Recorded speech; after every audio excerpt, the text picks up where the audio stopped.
Dapat pwede.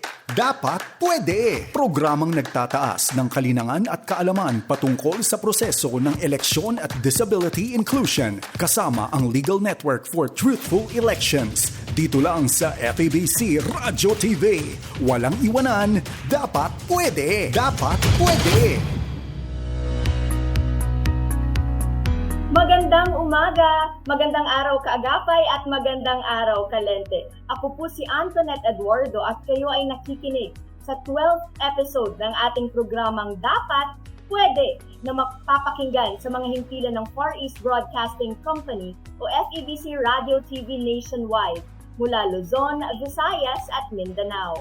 Samahan niyo po kaming muli ngayong umaga sa panibagong talakayan na ang layunin ay palakasin ang kaalaman ng ating mga persons with disabilities at mabigyan rin kayo ng napapanahong update patungkol sa proseso ng eleksyon, issue ng lipunan at iba pang impormasyon na makapagbibigay ng inspirasyon sa ating lahat.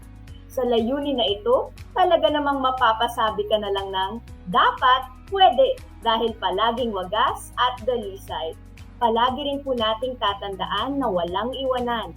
Gusto rin po naming magpasalamat sa aming mga taga-subaybay. Maraming salamat po sa mga suggestions, mga katanungan at clarificatory questions. Dahil po dito ay lalo po nating nai-improve ang quality ng ating show. Para naman po sa Organization of Persons with Disabilities at Civil Society Organizations sa Pilipinas, na kasamang nakikinig ng episode natin ngayong umaga, na gustong lumahok sa ating mga proyekto para sa ating mga persons with disabilities at iba pang marginalized sector, ay paki-contact lamang po kami sa numerong ito.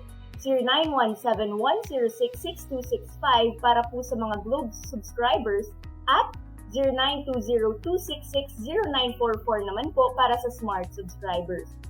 Maaari rin po kayong lumapit sa Facebook page ng FEBC Radio TV at ng Lente Philippines. Para sa episode natin ngayong umaga, makakasama natin si Attorney Jovencio Balangkit, Assistant Regional Election Director ng Commission on Elections, National Capital Region, Mr. Tolhas Damanak, ang Disability Rights Advisor ng International Foundation for Electoral Systems, General Election Network for Disability Access, and Attorney Kevin J. Bolotano, ang Project Director ng Lente para sa Dapat Pwede project nito. Makakasama rin natin ang ating Filipino Sign Language interpreters na sina Ms. Shirley Earnhardt at Judge Remy Mondia. For the meantime, let us greet our guests for this morning's episode. Good morning, Attorney Jovi, Sir Tolhas, and Attorney Kevin. Good morning. Good morning. Good morning, everyone. Good morning, everyone. Good morning. Thank you very much for joining us this morning. It's such a pleasure to have you for this episode. I believe we should start by now since our listeners and viewers are quite interested to know the answers to our for this episode. So allow me to start with Attorney Kevin. Attorney Kevin, with the duration of this program that we have, through the conversations that we've had, and also through the election monitoring that we've had during the election day, what are your observations? What were the observations regarding persons with disability voting last May 9, 2022? Okay, thank you for the question, Tonette. So, based from our monitors who particularly focused on monitoring emergency accessible polling places here in Manila, that's Josh actually from episode 10, if you remembered. According to him, there were, based from the 8 voting centers that he went to in Metro Manila last election day, there were no accessible polling place or APP. However, there were emergency accessible polling places. Also, what he noticed was that the voters therein were not really well informed of the existence of accessible polling places as well. Also, based from him, most of the polling places had a bottleneck in the emergency accessible polling places. So some of the PWDs, or the persons with disability voters, preferred to vote in the regular precincts instead. Mhm. So these were the common problems or issues observed during election day. How about the ramps? The absence of ramps, are these were these commonly faced during election day, attorney? According to Josh, actually, according to our monitors, Right? Mm-hmm. there were ramps in schools that he went to. Mm-hmm. However, I think according to him, there was a lack of such devices for Mm-hmm. persons with disabilities. Also, there were no elevators in the voting centers that he went to that would be helpful for our persons with disability voters as well. So we've had election monitors gathered all over the country. According to them, were these problems or issues resolved um, that they were able to raise? Were the problems resolved during election day? One of the issues that our monitors faced was that there were lack of assistance on the part of the support staff in the emergency Oh. accessible polling places. There were an absence of sign language interpreters present Mm-hmm. during the election day that made it difficult for deaf voters to uh, gain the information that they needed during election day. Mm-hmm. That's just some of the problems that they face. And according to the monitors, it was unresolved because there was a lack of sign language interpreters present during election day. Okay, so those problems were not resolved and the issues were not resolved. Based from your observations, attorney, what should be done to address the election problems of the sector? Based from Lente stand will always be to push for the full implementation of the Mm-hmm. accessible polling places law. There are provisions in the said law that pushes for communication Mm-hmm. assistance for voters who have different barriers. For example, there are provisions therein that require the help of sign language interpreters that would enable them to uh, gain the information that they need during election day easier. Also, we are Mm-hmm. we are also pushing for the creation of the vulnerable sectors office through law, because currently the Mm-hmm. VSO is created through a COMELEC resolution. Yeah. Okay, so those are the solutions that we see will address the issues faced during election day. What are the changes or reforms when it comes to the legislative framework that should be prioritized to ensure increased political participation by the sector, attorney? Um, in order to have an increased political participation by the sector, some of the uh, changes that we could push for are the quota system for parties. Mm-hmm. Um, in this sense, we could require a percentage of the political parties, percentage of the membership of political parties to be composed of members of the sector, members coming from the persons with disability sector. Also, there should be an increase of focal persons as well in the PDAOs, or the Mm-hmm. Persons with Disability Affairs Office, because currently only uh, there are only 50% of the percentage of LGUs in the Philippines, local government units, who have PDAOs, or focal persons for these offices as well. So in this sense, the participation, the engagement of the Mm-hmm. government with the sector, with the persons with disability sector, would increase as well. So there's a need for more consultations also, right? Yes, of Consultations course. with the persons with disability sector and Yes, ongoing consultation yes, with of them as course. well. Yes, of course. Hmm. Now, my next question is for Attorney Jovi. Attorney Jovi, based from Comelec's data, how many persons with disability voted during election day? Attorney. Yes, we don't have the final voters turnout for vulnerable sectors, no? And Oh. uh, we as far as we are concerned, no, we are only limited to the initial or partial information, and only for the National Capital Region. No? Although, well, for some of you are aware that I was once the acting director of the VSO of Comelec, no, when it was first created in 2020. No? So, initial, no? In 2020, in 2019, we have a good turnout, no, for person with disabilities, no, from the registered voters of 347,848 in 2019. 66% voted, but initially we only have gathered for 2022 about 12%, no, out of 511,612.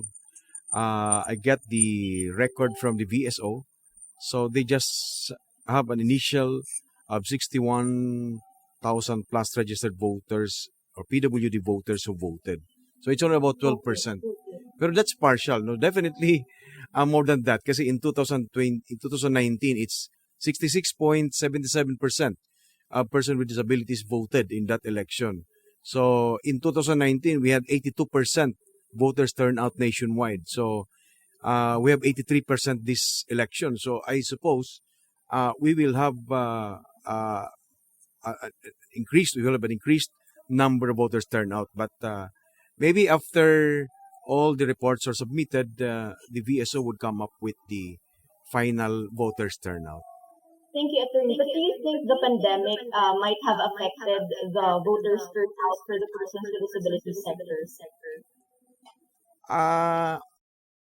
We did not notice that. No, we see the number, the volume. We see the volume, the excitement of the person with disability in that sector to vote. No, we have seen them in the voting centers.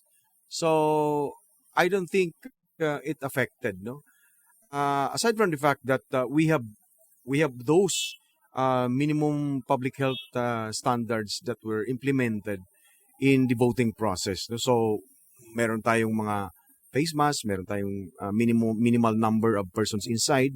Then as much as possible, merong physical distancing, then meron mga sanitation at saka may thermal check. So sa tingin ko hindi, no? And it will be shown later when we have the final voters turnout. Okay, thank you, Attorney. Based from the previous interviews or conversations that we've had, according to some members of the persons with disabilities sector, there's this there was non-uniformity when it comes to the availability of accessible polling places, emergency accessible polling places in some voting centers, Attorney. So based on the data that you have available, how was the usage of accessible polling places and emergency accessible polling places, Attorney? We have reports that of some issues, no, but all of the voting, all of these remedial or temporary or emergency polling places for them have been useful, no. But again, as much as possible, we would have wanted the APP instead of the temporary, no, the emergency, no.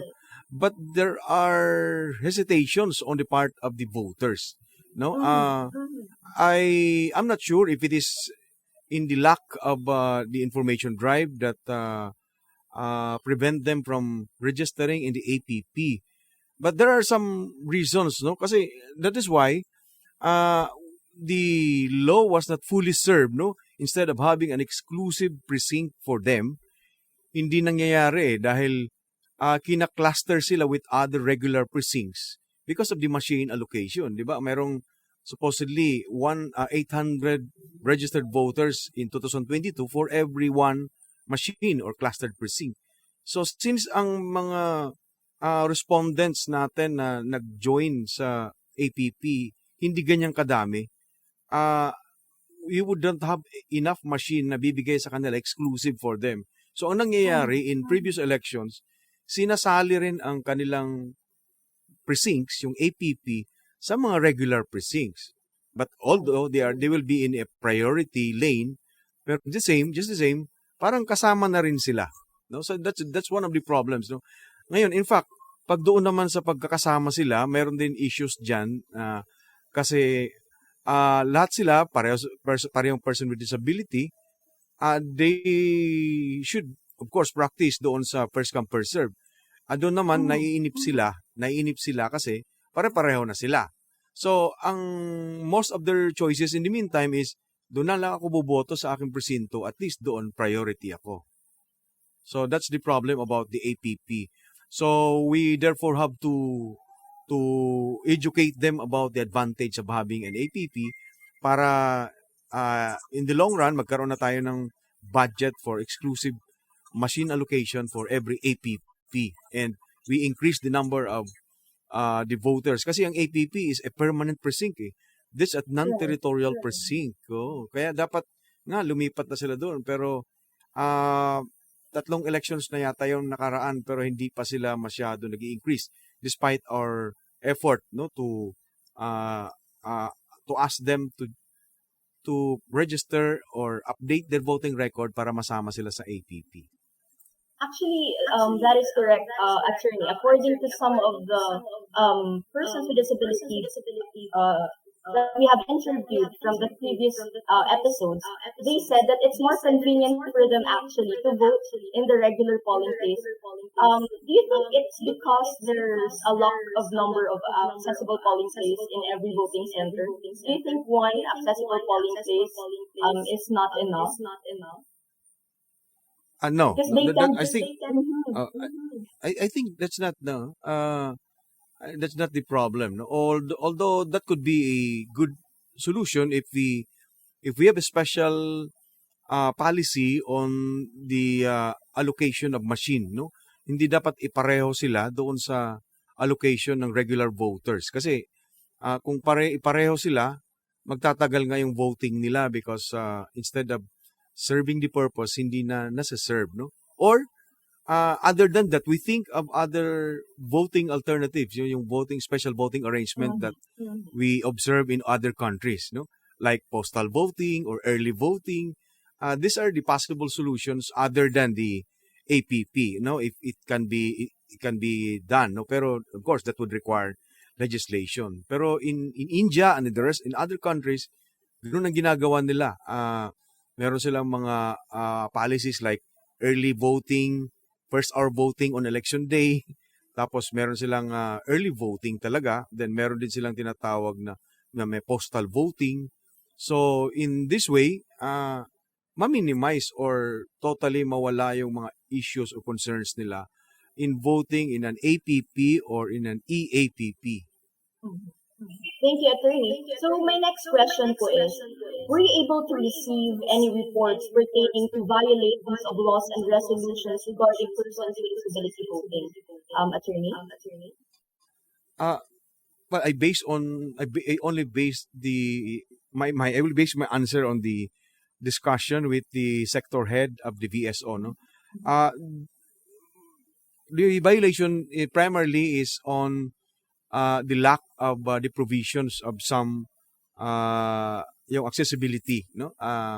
There are areas na mayroong issues on accessibility, no? Yung hindi lang kasi yung building itself, no? Or the voting center itself. It should be the way going there. That's also a problem kasi kahit naman okay yung ramps diyan, pero yung pagpunta mo doon hindi maayos, that's one. So these are the things that could be said to be violations kasi kulang. Now, PWDe would also mean other sectors or other disabilities, no? Yung sinasabi ni Attorney Kevin kanina na sign language interpreter for doon sa merong impairment on merong impairment on ang problem namin diyan is hindi na-identify or hindi ma-identify kung nasaan or ilan yung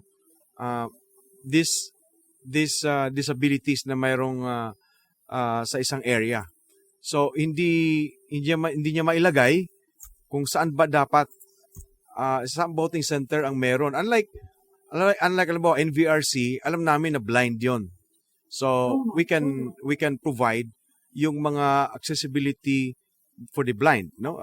Meron doon. Pero kung pagdating sa speaking, yun yung issue. Hindi namin malaman kahit sa Pasay kung ilan doon sa isang presinto ang ilalagay. Although ideal, kahit man lang isa in every voting center na merong problem on or impairment doon sa kanilang pagsasalita, yung ating mga PWD na ganun ang kanilang disability.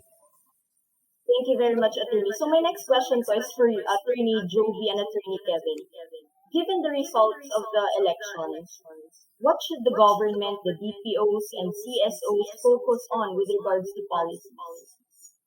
So, okay. So, ako yung mauna muna. So, as I've said earlier, the policies that we should consider in relation for policies related to the welfare of persons with disabilities rather,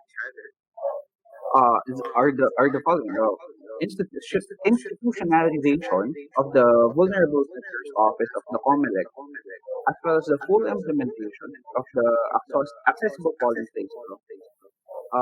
With regards to the first one, the institutionalization of the Vulnerable Sectors Office through a law would result to bigger budget. So if the Vulnerable Sectors Office would have a bigger budget, they would be able to have more projects. They would be able to hire experts that would really help and increase their reach towards the sector. On the other hand, the full implementation of the accessible polling place law would actually help the persons with disability regarding their impediments, the barriers that they face during elections. Up to, the presence of sign language interpreters, of braille materials to help different individuals who have barriers in relation.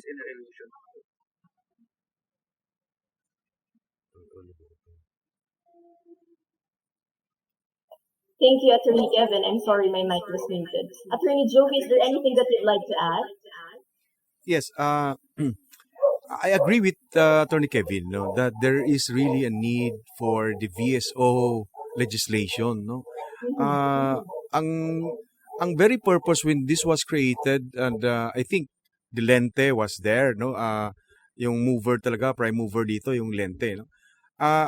Is for, well, this is for the sector's welfare, no, yung members. Ang purpose ng meron kang office that will take charge of the sector is so that they would have they would acquire the skill set, no. They will become masters about the concerns or issues of the sectors, and that would only happen if you have permanent personnel then, and we have a permanent office, no. So sa ngayon, ang problem ng VSO would be how could they empower these heads or the employees of the vulnerable sectors office in the first place, na hindi naman sila permanente, no. They could just leave the office at any time. There's no continuity because of the lack of the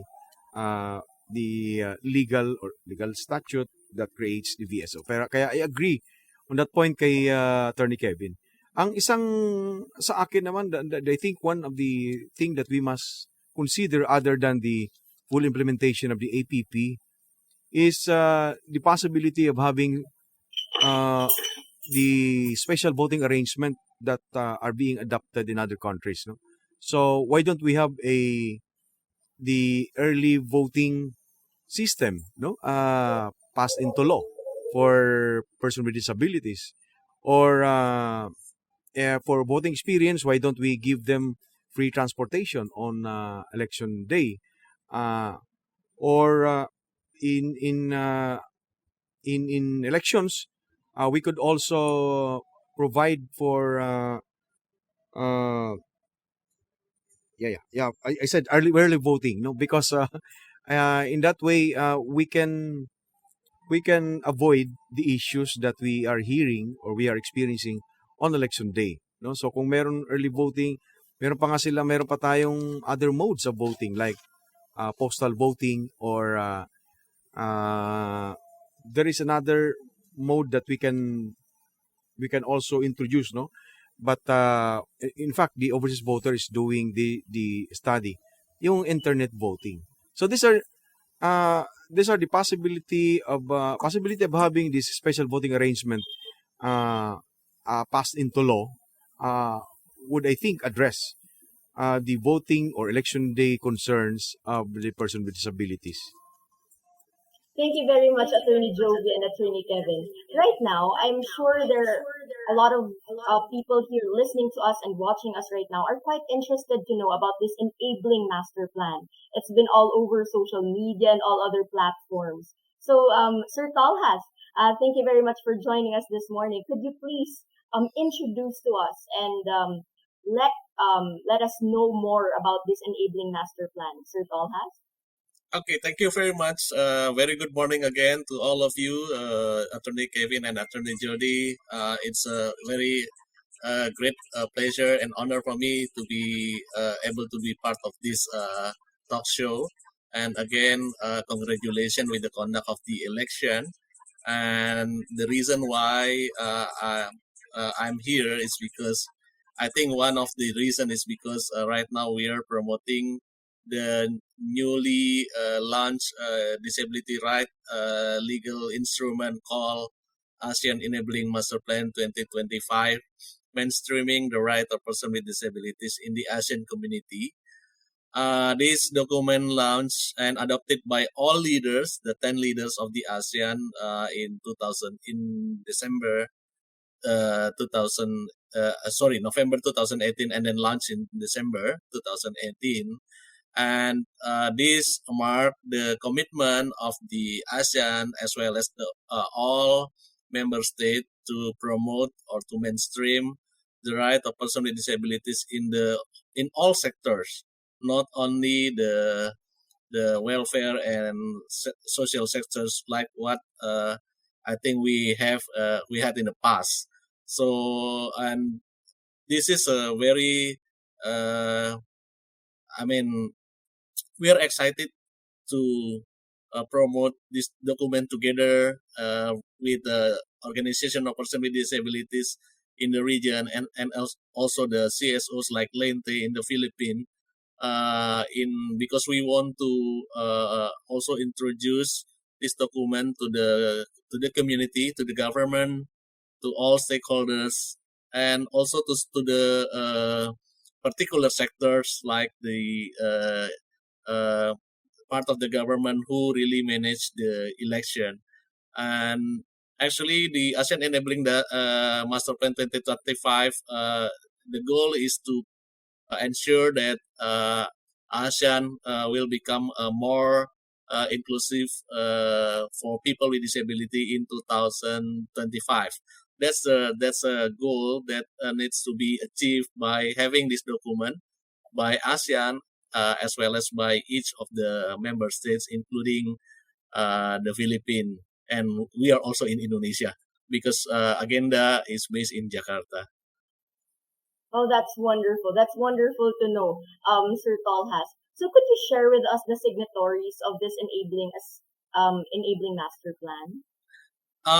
Yes. Actually, this is a long story of the development of this document because in the past we also had certain documents related to the right of person with disability, but it was more in a sectoral way, meaning that because maybe some of you may aware that ASEAN divided into three pillars. First pillar is a political security. Second pillar is economic community, and the third pillar is a socio-cultural pillar. So ASEAN has the ASEAN Human Rights Declaration in 2009 that already mentioned about the right of person with disability in the region. In 2011, we had another document like a Bali Declaration on the enhancement of the right of person with disability in the ASEAN, but it's more in the sectoral developed in the sectoral way. So with this ASEAN Enabling Master Plan 2025, it is hoped by all leaders that the ASEAN the disability rights will be mainstream in all pillars and all sectors, including, for example, the political participation and right to election, for example. So we need to ensure that by having this document, the government, the stakeholder will have the reference on how we can proceed with mainstreaming the right of persons with disabilities in the region. Thank you very much, Talha. So you have shared with us that this has started back in 2018, December, actually November, and then now it's 2022, and this Enabling Master Plan is on 2025, year 2025. How far have we come or gone when it comes to this Enabling Master Plan? If you can share with us. Yeah. Okay, it is good to have the document like this, because I think this mark, like I mentioned, this mark the commitment of the ASEAN and ASEAN leaders, the 10 ASEAN leaders to the fulfillment and protection of the right of person with disability. In particularly because the 10 ASEAN countries, all the 10 ASEAN countries already ratified the UN Convention on the Right of Person with Disabilities as the global human rights instrument with relates to person with disability. If we talk about the implementation, I think 2018 to 2025 is not a long time. It's very short. And by this year, actually ASEAN needs to conduct what so-called as a midterm review of the ASEAN Enabling Master Plan to understand the progress of the implementation. For me, I think right now we are in the phase of trying to make everybody understand what is the ASEAN Enabling Master Plan, and we also noted some progress at the ASEAN level, where the action plan of certain sectoral bodies in ASEAN already included the mainstreaming of the activities or programs that mainstream the right of person with disability. So we hope the same methods will be implemented at the regional level as well as in the country, because I also sure that in each country you also have your own national plan on disability. So by having this together, I think we will have the harmonization of efforts to ensure that the right of person with disabilities will be protected and fulfilled. Thank you very much, Talhas. Thank you very much for all that you do. Later, sa mga nakasubaybay po sa atin, we will be discussing more about the Enabling Master Plan. This is just a brief preview of what everything about Enabling Master Plan. Later, we will still have the second part of our episode for this morning. So again, thank you very much to our guest, Attorney Jovi, Sir Talhas, and Attorney Kevin for joining us this morning, as well as our sign language interpreters for this morning. Thank you very much for joining us. Ang ating palabas ay hindi lamang po nabuo para mag-focus sa usapang eleksyon. Gusto rin itong magbigay ng pansin sa accessibility ng impormasyon para sa ating vulnerable sectors. Hangad ng programa na maging tulay upang makatulong sa pagsulong ng advokasya patungkol sa disability inclusion. Kaya naman, kung mayroon po kayong mga katanungan, pa-shoutout at mga suggestions para sa programa, paki-contact lamang po kami sa numerong ito, 0917-106-6265 at sa Facebook page po ng FEBC Radio TV at ng Lente Philippines. Diyan lang po kayo, stay tuned, and we will return after a short while.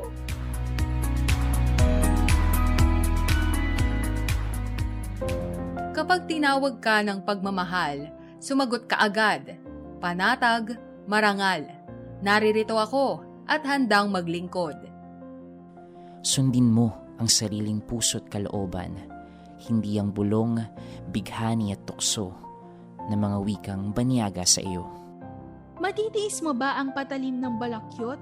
Magtitiis pa ba sa gisik ng maiksing kumot? Mahihimbing ka bang alipin ng takot? Ang pag-ibig mo ay walang kapantay, kundi ang pag-ibig din ng minamahal. Huwag mo siyang bayaang maghintay. Gumising ka, manindigan.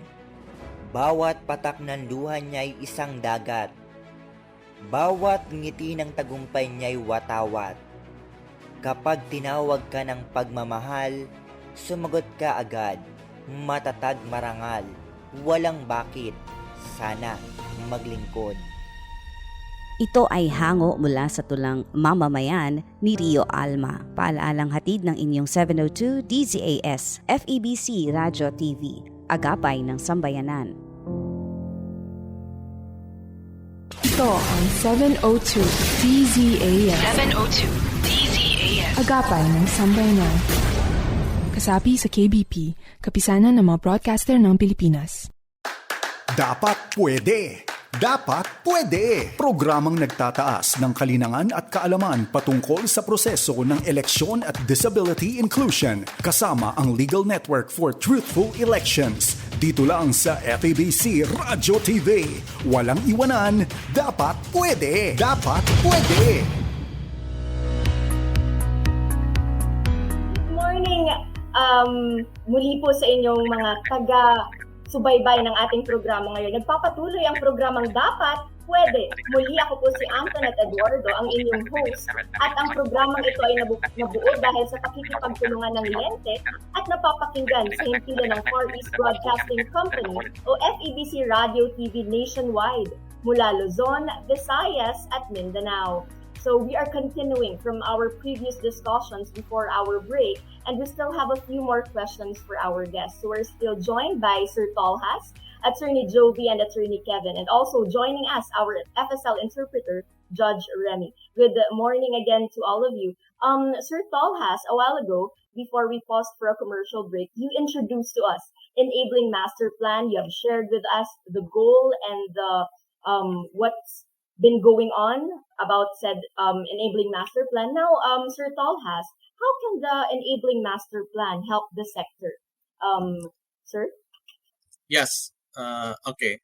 Actually, if you look at the document, the Asean Enabling Master Plan 2025, it consists of 76 key action points covering all rights or sectors that relates to the life of person with disability. So, for example, if you look at the first pillar, the political security pillar, there are 24 key action points related to political and security, including the accessible election, accessible information, how to deal with the transnational crime, how to deal with the justice and court system, and so on. And at the economic pillar, you will see several 25 key action points related to economic life of person with disabilities, range from the entrepreneurship, tourism, transportation, smart city, and financial services. And the third pillar, the socio-cultural, consists of 27 key action points, range from the right to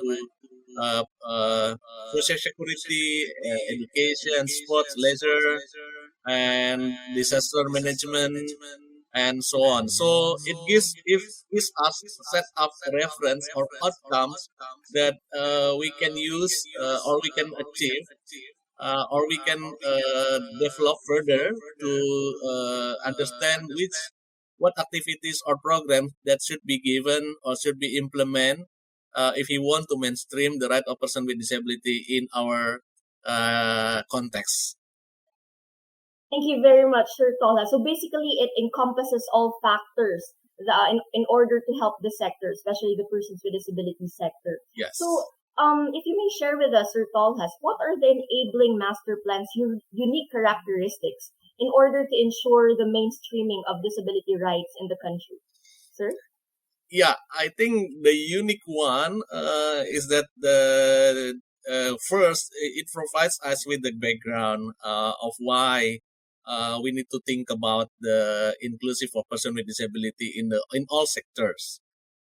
Second, it gives us the I think the main like I mentioned to you 76 key action points. It is easy for us just to use a certain action point to become our reference, or how should be implemented to ensure the right of person with disability can be fulfilled or protected. So, for example, if we talk about the participation or political participation in election, for example, if you look at the action point APSC 2, it is mentioned that the parties or the government should ensure that the political rights of person with disability should be implemented or fulfilled through, for example, the provisions of accessible polling station, the provisions of accessible information. So by that, as a part of the citizens of the country, they will participate in the election with free barrier. Not only participate but ensure their free barrier. It is mentioned by the Asean Enabling Master Plan. So for me, this can be used as a guideline, because when you see the key action point, your task later on is just to identify or develop your own indicator to make sure that you will follow this action point. The third one, I think it is because this document agreed by the 10 leaders of the country, the member states.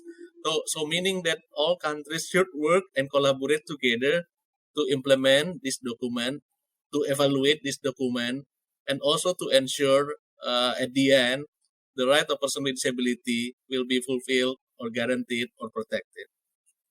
Thank you very much, Tolha. So you said a while ago that it's to be used as a guideline, this enabling master. So how about you mentioned about the document, Tolhas. How can this document help or be used to guide policymakers, DPOs, and CAOs in the next 3 years, Sir Tolhas? Yeah, I think the simplest way to understand this is by looking at or try to find this full document of the Asean Enabling Master Plan. You can find it in the ASEAN website, and it is already translated in all language of the ASEAN countries. So I think it is also available in Tagalog as well. So, and then second, I think you need to figure out which action point that really correlates with your sector. And then after that, you may need to check within your sector whether this action point already included or already implemented, or if it is already included through implemented through the provisions of certain program and activities. I think what you need to do is to enhance or to strengthen your sector by looking at this action point as a reference. If there is no program or activities within the sector that really correspond to this action point, I think you need to figure out you need to identify certain program or activities that you can implement in the near future to ensure that the right of person with disability has been mainstream in your sector. Because I think we also understand that in order to promote the right of person with disability, you can implement two ways. First is by having special activities or program that dedicated for person with disability. The second thing, I think, by just mainstream the disability right into the existing program or activities. Okay, and also the document is available, can be accessed. If our viewers and listeners are interested to see said document, they can access it through the website that you've mentioned there. So, Attorney Kevin, is there anything that you'd like to add with what Sir Tol has said? I'll just like to add a few points to what Tol has said on regarding how the enabling master plan could help in empowering or mainstreaming the rights of persons with disabilities. As Tolhas has mentioned earlier, there are already 76 key action points that refer to different factors on how to empower the different aspects or facets of the lives of our persons with disabilities. Uh, the legislators, the government could look into these key action points and take cues on which key action points they could legislate, they could make a project with. From the top of my head, as I was reviewing earlier, there's this APSC2, the ASEAN Political Security Community Blueprint of 2025 provision 2 regarding encourage access to information by using alternative formats. This particular key action point, for example, empowers the persons with disability sector by providing them with alternative means of gaining information for their daily living as well as for election purposes. Imagine if the persons with disabilities are able to gain information effectively, they will be encouraged to vote more, encouraged to participate with our electoral processes as well. I think you're muted, Tonet. Right. Thank you very much, Attorney, and Sir Tolhas, for sharing what you have just said with us. So my next question is for all our guests. For Attorney Jovi, Attorney Kevin, and Sir Tolhas, what should the government and NGOs or CSOs do in the next 3 years to ensure an increased level of political participation by persons with disability, especially considering what we have talked about this morning? Attorney Jovi? Yeah. I think the first thing is for the concerned civil society organizations and the NGOs to identify these barriers, no, that decreases political participation.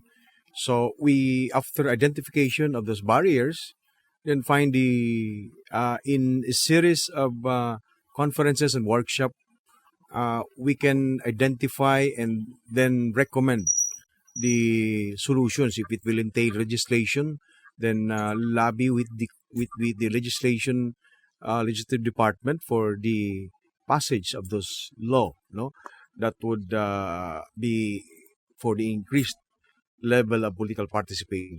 So I think it could be programmed in the next 3 years that after they can include all sectors of the society for the planning and for the workshop, and in order to identify the barriers, no, and in order to see what are the recommendations to address the barriers that hinders the political participation. I believe we have in the right direction of our addressing the rights of the person with disabilities, no, insofar as the political participation is concerned. We have this VSO created, no, and we have now a specific office in our government, in COMELEC rather, that addresses the concerns of the vulnerable sectors, particularly the person with disabilities. So I think this is achievable if all the NGOs and the civil society organizations would sit and come up with these policies and suggestions or recommendations and discuss things that would increase the participation of the person with disabilities in the 2025 elections. Thank you very much, Attorney Jovi. Sir Tolhas?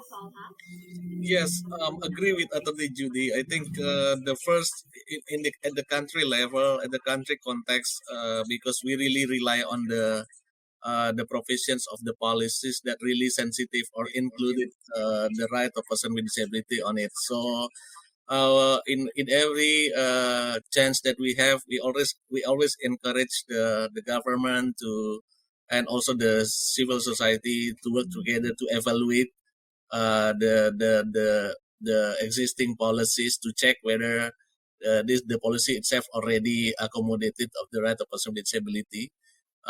Because like I mentioned before, we already have the UN Convention on the Right of Person with Disability, And I'm sure in your country, in the Philippines, you have your own disability act or disability law that also needs to be looked at as a basis of your program or activities. And the third one, I think right now we have the ASEAN Enabling Master Plan, which also can be serve as a complementary document for the implementation of the UN Convention on the Right of Persons with Disability. So the harmonization of the policies can be one, and then the other one, like Attorney Judy also mentioned, and we already talked about this, even the participation and consultation with the person with disability is very important, because they are the one who really understand their needs, and they are the one who really understand how the society can accommodate them best. So I think this is some from the certain strategy that we can use to ensure that the right of person with disability can be mainstream and protected. Thank you very much, Sir Tolhas. Thank you. Attorney Kevin. Ayan. Thank you, Tonet, for the question. In Lente, we're pushing for as I've mentioned earlier, the institutionalization of the Vulnerable Sectors Office through a law, through the enactment of a law. Because what I've said earlier, the creation of the VSO or the Vulnerable Sectors Office through a law would entail a better budget allocation. A better budget allocation means the VSO would have more personnel.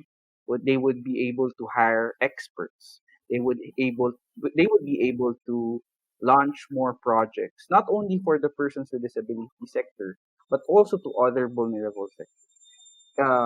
In this sense, if the VSO is created through a law, they will be empowered as well to do their mandate, and that's what we want for everyone in the sector, and to be empowered. If the VSO is empowered, I'm sure that the vulnerable sector would be empowered as well. Also, we have a number of laws pertaining to the welfare of the persons with disability in relation to voting. For example, the accessible polling place law. What we need now is the full implementation of the same in order to secure that the provisions in the said law are being executed, in order for the members of the sector to feel that there is a law in existence that would help them, that would empower them, and that would encourage them to vote. And also, we're pushing for members of the sector not only vote but also to run for office. Thank you very much, Attorney. So it's good to hear and it's good to know that that the work towards ensuring a more accessible, a more inclusive elections, not just elections, but a more inclusive community for our persons with disabilities is ongoing.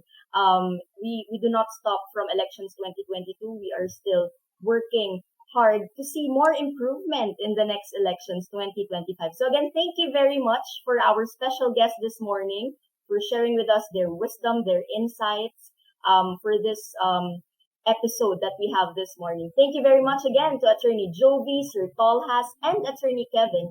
Special thanks as well for our sign language interpreters.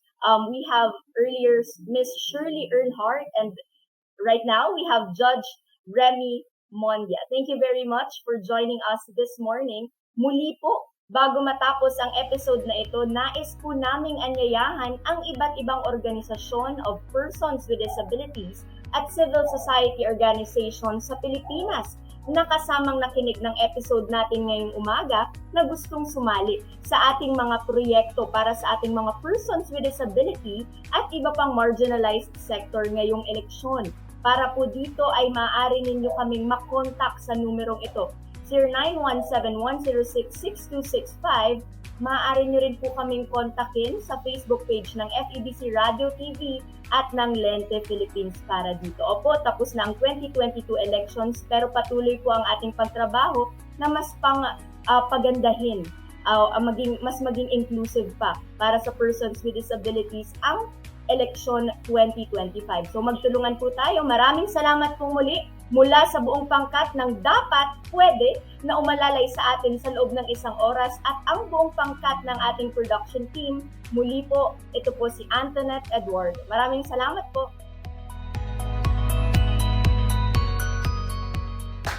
Dapat Pwede! Dapat Pwede! Programang nagtataas ng kalinangan at kaalaman patungkol sa proseso ng eleksyon at disability inclusion kasama ang Legal Network for Truthful Elections. Dito lang sa FEBC Radio TV. Walang iwanan, Dapat Pwede! Dapat Pwede!